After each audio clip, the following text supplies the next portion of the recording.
এখন আমরা আলোচনা করতে যাচ্ছি শিফটিং অফ বাজেট লাইন, মানে বাজেট রেখার স্থানান্তর। প্রথমত আমাদেরকে মনে রাখতে হবে বাজেট রেখা স্থানান্তর মানে হচ্ছে বাজেট রেখা ঊর্ধ্বমুখী অথবা নিম্নমুখী সমান্তরালভাবে স্থানান্তরিত হয় বা হতে পারে। এখন প্রশ্ন হচ্ছে বাজেট রেখা স্থানান্তর কেন হয়? বাজেট রেখা স্থানান্তরের মূল কারণ হচ্ছে বাজেটের পরিবর্তন। Change in budget, change in budget বলতে বোঝাচ্ছে যে বাজেট বাড়তেও পারে কমতেও পারে, মানে budget can be increased or decreased. Delta B বলতে চেঞ্জ ইন বাজেট বোঝায়। এইখানে দুটি জিনিস আমাদেরকে ব্যাখ্যা করতে হবে। এক নাম্বার হচ্ছে যদি বাজেটের পরিমাণ বৃদ্ধি পায় তাহলে বাজেট রেখার ঊর্ধ্বমুখী স্থানান্তর হবে, মানে if budget increases the budget line will be shifted parallelly upward। এই সিচুয়েশনটিকে ব্যাখ্যা করার জন্য আমরা একটি বাজেট রেখা অঙ্কন করি, যেখানে আমাদের প্রথম বাজেট রেখা হচ্ছে B1 যদি বাজেটের পরিমাণ বৃদ্ধি পায় তাহলে বাজেট রেখা উপরের দিকে স্থানান্তরিত হবে সমান্তরালভাবে। এখন আমাদের বাজেট রেখা হয়ে যাচ্ছে B2 তাহলে আমরা দেখতে পাচ্ছি বাজেট যদি বৃদ্ধি পায় তাহলে বাজেট রেখা ঊর্ধ্বমুখী বা ডান দিকে স্থানান্তর হয় সমান্তরালভাবে। এবং দ্বিতীয় সিচুয়েশনটি হচ্ছে বাজেট যদি হ্রাস পায়, that means if budget decreases. If budget decreases then budget line will be shifted downward or leftward parallelly. তার মানে দাঁড়াচ্ছে বাজেটের পরিমাণ যদি হ্রাস পায় তাহলে বাজেট রেখা নিচের দিকে বা বাম দিকে সমান্তরালভাবে স্থানান্তরিত হয়।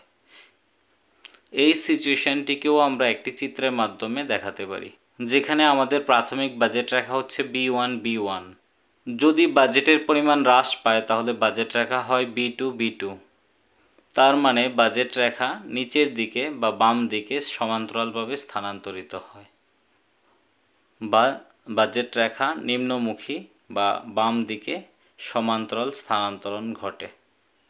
এখন আমরা ডিসকাস করব rotation of budget line, budget রেখার ঘূর্ণন। বাজেট রেখার ঘূর্ণন দুই ধরনের হতে পারে, একটা হচ্ছে ক্লকওয়াইজ আর একটা হচ্ছে অ্যান্টি ক্লকওয়াইজ। একটি হচ্ছে ঘড়ির কাঁটার দিকে আর একটি ঘড়ির কাঁটার বিপরীত দিকে। প্রথম প্রশ্ন হচ্ছে বাজেট রেখার ঘূর্ণন কেন হয়?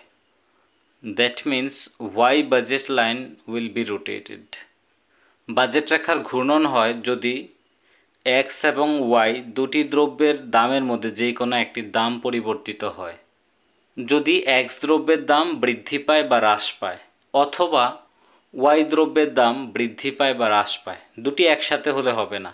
একটির দাম বৃদ্ধি বা হ্রাস যখন পাবে অন্যটি স্থির থাকবে। তাহলে এইখান থেকে আমরা চারটি সিচুয়েশন তৈরি করতে পারি। একটি হচ্ছে যদি এক্সের দাম বৃদ্ধি পায়, আরেকটি হচ্ছে যদি এক্সের দাম হ্রাস পায়, তৃতীয়টি হচ্ছে যদি ওয়াই এর দাম বৃদ্ধি পায়, চতুর্থটি হচ্ছে যদি ওয়াই এর দাম হ্রাস পায়। এখন আমাদের এক নম্বর সিচুয়েশনটি হচ্ছে যদি এক্সের দাম বৃদ্ধি পায় তাহলে বাজেট রেখা কিভাবে রোটেট করবে বা ঘূর্ণিত হবে, এটিকে আমরা একটি সাধারণ চিত্রের মাধ্যমে দেখাতে পারি। এবং চিত্রে প্রথমে আমরা একটি বাজেট রেখা অঙ্কন করে নিচ্ছি। চিত্রে আমাদের প্রাথমিক বাজেট রেখা হচ্ছে B1 যদি এক্স দ্রব্যের দাম যদি বৃদ্ধি পায় তাহলে আমরা পূর্বের সমপরিমাণ এক্স ক্রয় করতে পারবো না। এখন যে সিচুয়েশনটি রয়েছে, যদি আমরা শুধুমাত্র এক্স দ্রব্য ক্রয় করি তাহলে আমরা B1 পরিমাণ এক্স দ্রব্য ক্রয় করতে পারবো। যদি ওয়াই একদমই ক্রয় না করি, শুধুমাত্র এক্স দ্রব্য ক্রয় করি, তাহলে আমরা ম্যাক্সিমাম এক্স দ্রব্য ক্রয় করতে পারবো B1 পরিমাণ। এখন যদি এক্স দ্রব্যের দাম বৃদ্ধি পায় তাহলে আমরা এই পরিমাণ ক্রয় করতে পারবো না, তার থেকে কম পরিমাণ ক্রয় করতে পারবো। সুতরাং বাজেট লাইন হবে B1 প্রাথমিক বাজেট লাইন ছিল B1 এখন হয়ে যাচ্ছে B1 তার মানে আমরা দেখতে পাচ্ছি বাজেট রেখা এইখানে ঘড়ির কাঁটার দিকে ঘূর্ণন হবে, that means clockwise rotation of the budget line. একইভাবে এই চিত্রে আমরা প্রাইস অফ এক্স বা এক্স দ্রব্যের দাম হ্রাস পেলে কী হবে সেটাকে আমরা দেখাতে পারি। যদি এক্স দ্রব্যের দাম হ্রাস পায় তাহলে আমরা পূর্বের থেকে অধিক পরিমাণ এক্স দ্রব্য ক্রয় করতে পারবো। পূর্বে আমরা ও বি ওয়ান পরিমাণ এক্স দ্রব্য ক্রয় করতে পারতাম। যদি এক্স দ্রব্যের দাম আরও হ্রাস পায় তাহলে আমরা এর থেকে বেশি পরিমাণ এক্স দ্রব্য ক্রয় করতে পারবো। সুতরাং বাজেট লাইন হবে বি ওয়ান বি থ্রি। এই ক্ষেত্রে আমরা দেখছি anti clockwise rotation of budget line, মানে বাজেট রেখা ঘড়ির কাঁটার বিপরীত দিকে ঘূর্ণিত হচ্ছে। ঠিক একইভাবে আমরা প্রাইস অফ ওয়াই বা পি ওয়াই বৃদ্ধি বা হ্রাস পেলে বাজেট লাইন কীভাবে ঘূর্ণিত হবে সেটা আমরা দেখাতে পারি। যদি পি ওয়াই বৃদ্ধি পায়, চিত্রে আমরা ধরে নিচ্ছি প্রাথমিক বাজেট লাইন হচ্ছে বি ওয়ান বি ওয়ান। যদি পি ওয়াই বা ওয়াই দ্রব্যের দাম বৃদ্ধি পায় তাহলে আমরা পূর্বের সমপরিমাণ ওয়াই দ্রব্য ক্রয় করতে পারবো না।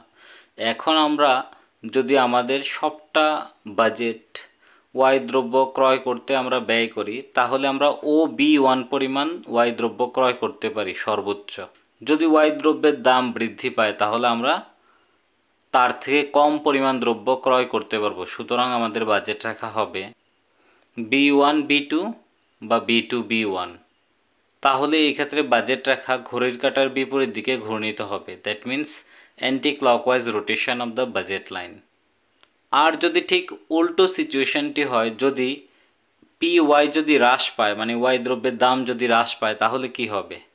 তাহলে আমরা পূর্বের থেকে অধিক পরিমাণ ওয়াই দ্রব্য ক্রয় করতে পারবো এবং এই ক্ষেত্রে বাজেট রেখা হবে বি থ্রি বি ওয়ান বা বি ওয়ান বি থ্রি।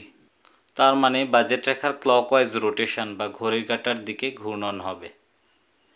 এইভাবে আমরা দুটি ডায়াগ্রামের মাধ্যমে 4 ধরনের রোটেশন বা ঘূর্ণন বাজেট রেখা দেখাতে পারি।